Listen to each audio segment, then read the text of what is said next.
Madam madam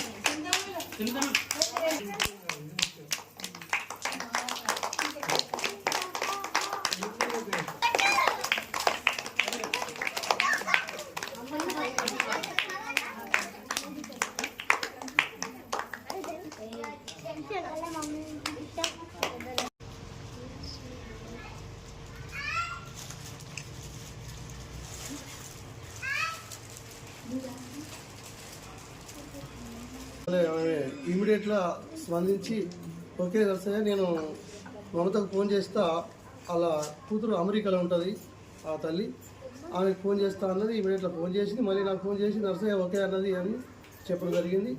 మరి మాడ కరుణ గారు వారికి ప్రత్యేకంగా వారి కుటుంబానికి నేను ధన్యవాదాలు చెప్తున్నాను, కృతజ్ఞతలు. మరి ఎప్పుడు కూడా మా రెడ్డిపల్లిలో కానీ ఇట్లాంటి కార్యక్రమాలు స్వచ్ఛంద కార్యక్రమాలు ఏమన్నా చేయాలనుకున్నప్పుడు వారిని సంప్రదించినామంటే మాకు కాని అని అయితే నేను 5 సంవత్సరాలు చూడలేదు. కాని పని అనేది వారిని అడిగిన వారంటే ఓకే అని అంటది. ఇంకా మేము